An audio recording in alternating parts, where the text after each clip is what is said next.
नमस्ते, Nepal sports news अपडेटमा स्वागत छ। 2026 मा इन्डिया र श्रीलङ्कामा हुन गइरहेको T20 वर्ल्ड कपको लागि ग्रुपहरू डिसाइड भइसकेका छन्। Nepal, England, West Indies, Bangladesh र इटाली सम्मिलित ग्रुप 2 मा परेको छ।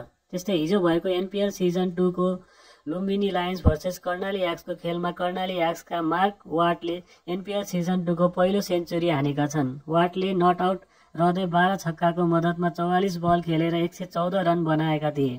उक्त खेलमा कर्णालीले लुम्बिनीलाई हराएको छ। त्यस्तै अर्को खेलमा काठमाडौँ गोर्खाज विराटनगर किङ्ससँग पराजित भएको छ। यो जितसँगै विराटनगर किङ्स अङ्क तालिकामा पहिलो नम्बरमा छ।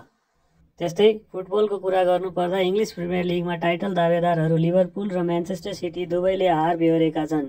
लिभरपुल नोटिङह्याम फरेस्टसँग आफ्नै होम ग्राउन्ड एनफिल्डमा 3-0 गोल अन्तरले लज्जास्पद रूपमा पराजित भएको छ। त्यस्तै म्यानचेस्टर सिटी न्युक्यासलसँग 2-1 ले पराजित भयो। चेल्सी बर्नीलाई 2-0 ले हराउँदै लिग टेबलमा 23 अङ्कसहित दोस्रो नम्बरमा उक्लेको छ। आइतबार लिग लिडर आर्सेनल टोटेनह्यामसँग भिड्दैछ। त्यस्तै स्पेनिस लिगमा बार्सेलोनाले आफ्नो नयाँ स्टेडियममा एथलेटिक बिल्बाओलाई 4-0 ले हराउँदै शानदार जित निकालेको छ।